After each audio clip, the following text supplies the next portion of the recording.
இல்லைன்னு நான் சொல்லல, தேவை இல்லைன்னு நான் சொல்லல. ஆனா நாட்டம் அதன் மேல் வந்துவிடக் கூடாது என்று சொல்கிறேன். கைகளை உயர்த்தி ராமேன்னு சொல்லுங்க. நல்ல ஆவிக்குரியவர்களா தான் இருப்பாங்க, ஆனா எல்லாரையும் போல சிங்காரித்து நடக்க வேண்டும் என்று சொல்கிற விருப்பம் அவங்களுக்குள்ள இருக்கும்.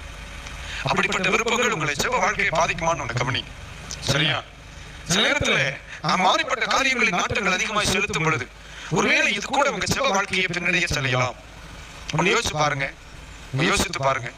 உங்க செப ஜீவியம் முன்னால விட இப்ப குறைவதற்கு காரணம், உங்கள் ஆவிக்குரிய பிரகாசங்களை குறைவதற்கு காரணம் உங்க ஜீவியத்தில் வந்த பிரபஞ்சத்தின் மேலுள்ள ஆசையாக கூட இருக்கலாம்.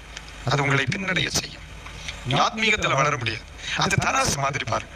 உலகத்திற்கு அதிக நாட்டம் உண்டானால் இது தூக்கிடும், ஆவிக்குரிய வாழ்க்கையில நாட்டம் உண்டானால் இது தூக்கிடும். இது பேலன்ஸ்டா தான் இருக்கு. நீங்க அதிக கவனம் பிரபஞ்சத்திற்கும் சுலபமான ஜீவியத்திற்கு நீ கொடுப்பீங்கன்னா உங்க ஆவிக்குரிய வாழ்க்கை அழிச்சு நினைச்சுக்கோ. நீ எத்தனை வருஷ கிறிஸ்தவனா இருந்தாலும் சரி முடிஞ்சு நினைச்சுக்கோ.